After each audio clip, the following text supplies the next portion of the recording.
emelu, amala onye dị mma na onye dị njọ. Asị na anya na-afụ obi, asị na anya na-afụ ime obi. Once upon a time, there lived a young lady called Abomama. Abomama was a very beautiful girl. She was kind and very hardworking. She had her own little farm, a plot of land that her father had given her. She was at her prime, young and beautiful, and many suitors would come to ask for her hand. But the only person she loved was Nnamdi. Nnamdi was equally a hardworking man, but he wasn't rich. He didn't have as much money as her other suitors. But Abomama did not care. She loved Nnamdi. They loved each other. They would spend time together planning their future. Abomama would help Nnamdi in any way that she could. At that time, Nnamdi was trying to set up his business. But because he was an orphan, he had nobody to support him. So Abomama supported him. The little money she made from her farm, she would give it to him so that he could buy the product he needed to set up his business. Gradually, after some years, Nnamdi was able to set up his own business. Before now, her friends would always discourage her.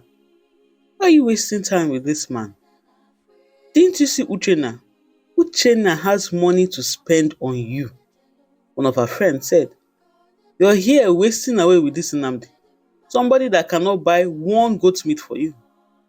Don't say that now. This life is not all about money, Abomama will say. What's important is that we love each other. We love each other. Look at you. Uchenna has many houses, big farms. If you just say what you want, he'll get it for you. And you're here wasting time with Nnamdi. I'm not saying he's a bad person, no. But I don't think you should be suffering like this. No, it's not suffering, Abomama will say. We're building each other up. It's alright. Continue building, her friends will say. But eventually, Nnamdi made money. He became a rich businessman because of Abomama's help. Now, naturally, as the whole village had known that both of them were a couple, it was expected that now Nnamdi would come to see her father and do what was necessary as tradition demanded. So one day Abomama brought it up. She told Nnamdi that now that he has all the money that he wants, it was time to see her father. Nnamdi agreed. He said, yes, it is. But these things we do not need to rush it. What do you mean? He said, your father is a titled man, so I have to come with something presentable. That's not what is important now, Nnamdi, Mama said. I'm not getting any younger. Already my father has accepted you. He knows you. All that is left is for you to come and ask for my hand in marriage. Nnamdi agreed to this. They planned that in a month's time, they will go and see her father to ask for her hand in marriage. Abomama continued being the good girlfriend. She did everything that was necessary. She supported Nnamdi in his businesses, helped him get more customers. Nnamdi did very well. He was able to buy a house for his own parents and get a house for himself. He also got farmlands. He was very rich. Now, one day, Abomama was on her way to the market with her friend, Chinelo. Chinelo met her friend in Kiruka. She was with another group of girls. Nkiruka turned and saw her friend Chinelo. Chinelo, how are you? Oh, I'm good. What are you doing here? Oh, I came to buy some things for my mother. These are my friends. She introduced her friends, Chioma, Urenna, and Nkechi.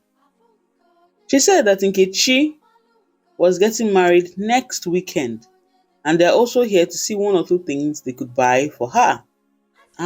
Congratulations. How are you? I'm fine. Abomama stood at a distance watching them. She was smiling and waved to them. Nkechi seemed familiar to her, but she did not know where she had seen Nkechi before. After that, they all departed and did what they wanted to do in the market and left. A few weeks later, Aboma was at home cooking for her parents when Chinelo, her friend, ran in. Aboma, Aboma, hey, Aboma, come and hear what is happening. Ah, Chinelo, what is the problem? Aboma, sit down first. Ah, what is it? What happened? Hey. Chinelo was also with another friend, Uchechi. They both sat Aboma down and told her that they had seen and heard something. What did you see? Aboma asked them. Aboma, you know, in this life, nothing is that serious. You have to take life easy. Ah, what do you mean by this? What is going on? You see, Aboma, men are very unpredictable. Ah, why will you say that? Get to the point. What is really going on, Chinelo?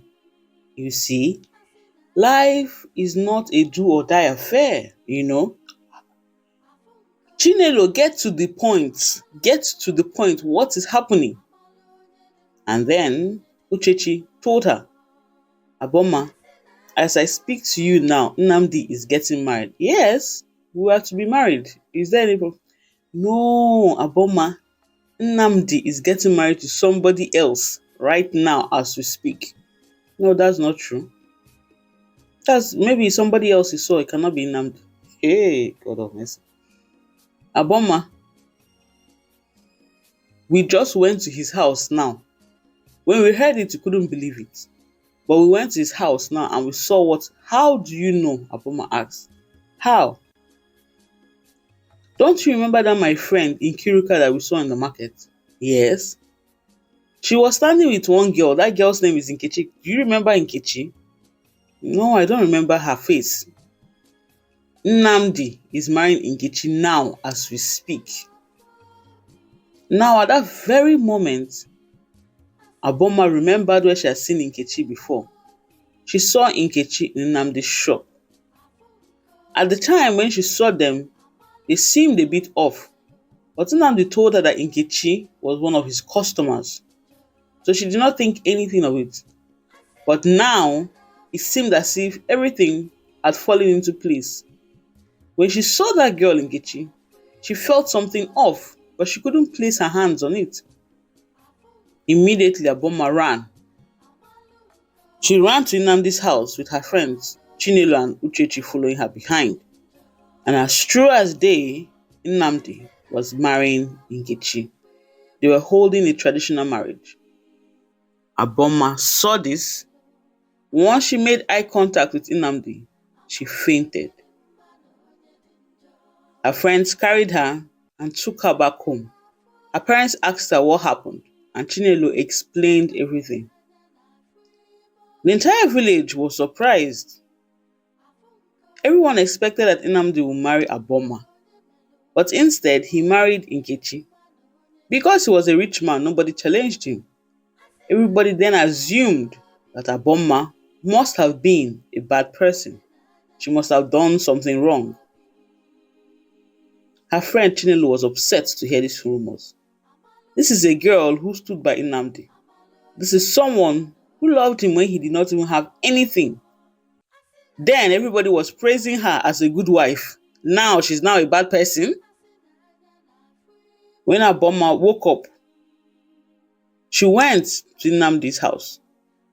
But Nkechi stopped her. Yes, how can I help you? This is my husband's house. What are you doing here? Nnamdi told Nkechi to step aside first, that he would handle it. At this time, Aboma was at the door. She was crying. And she asked Nnamdi, why did you do this? Did something happen? But Nnamdi could not answer. Nnamdi said that Nkechi was the woman he wanted. Somebody he could take care of. Not someone who would challenge him because she had a business. Not someone who would challenge him because she had money. Aboma was so heartbroken. How can you do this, Nnamdi, after everything we have been through? after everything we have done. But, but Nnamdi pushed her away and Aboma left. When Aboma got home, her mother shouted at her, "Why did you go there? I've told you not to see that boy again. I warned you, did I not? There were many other suitors begging for your hand. Now all of them have run away because of this nonsense. Have you seen it now? Have you seen it?" Aboma cried and cried. She couldn't sleep, she couldn't eat. She became sick. Her friends would come and visit her, but nothing cheered her up anymore. She was so sad. Then, one night, Aboma went to an Ezemo, and an Ezemo revealed to her that Nnamdi was not under any spell. He chose to marry Nkechi because he wanted to. Aboma left the Ezemo. She thought that she could find a reason why Nnamdi did this to her. She thought that maybe he was under a spell or maybe something had happened. But no, nothing. He was okay. So that night, Aboma went back home. She was crying and crying. On her way, she sat under a mango tree. She was crying and crying, and then a woman came. She seemed to come from nowhere. "My daughter, why are you crying?" The woman sat next to Aboma, and Aboma told her story. The woman laughed. "Is it because of a man that you're crying? You shouldn't cry, you're a pretty girl." "It is not only because of Nnamdi," Aboma said, "but now the whole villagers look down on her. They see her as a bad person, someone who was not wife material anymore. All her suitors had run away. No one now wanted to marry her." That can be easily fixed," the woman said. Hmm? Take this coconut. When you get home, eat it and sleep. Tomorrow, everything will be okay." Aboma was skeptical, but she took it. The woman was an old woman and she didn't want to seem disrespectful. So she took the coconut and went home. When she got home, she almost left off without eating it, but she remembered the coconut and ate some so that she would feel better. And then she slept. The next day, she woke up and then she went to her farm to work. By the time she came back that evening, her father told her that 3 suitors came for her hand in marriage. 3? From where? Aboma asked. "The 3 men are from good, wealthy homes, and they have asked for your hand in marriage." Aboma was surprised to hear this. As she was speaking to her father, Chinelo ran towards her. "Aboma, Aboma, hey! Aboma, oh, it has happened." "What happened, Chinelo?" Aboma asked her. "Do you know that Nnamdi's shops have burnt down?" "Eh? Yes, last night everything went to the ground." "What do you mean everything?" "Everything, Aboma, everything went to the ground. Everything was burnt down. I'm telling you." Aboma's father, hearing this, told his daughter to stay here and he would go and find out what happened. So when her father got to Nnamdi's shop, he saw other men there trying to put down the fire. And someone said that they did not know where the fire came from. It just started overnight. And because everybody was sleeping, nobody knew that the shop was on fire. As they were speaking, somebody came and told the crowd that Nnamdi's farmlands had burnt down. Everything around Nnamdi was now collapsing. Everything that he had worked for, everything he had built, disappeared in just one day. But Aboma, on the other hand, was set to marry Tubina. Out of the 3 suitors, she picked Tubi. She didn't love him, she did not care for him. But at least now somebody was asking for her hand in marriage and she would marry him.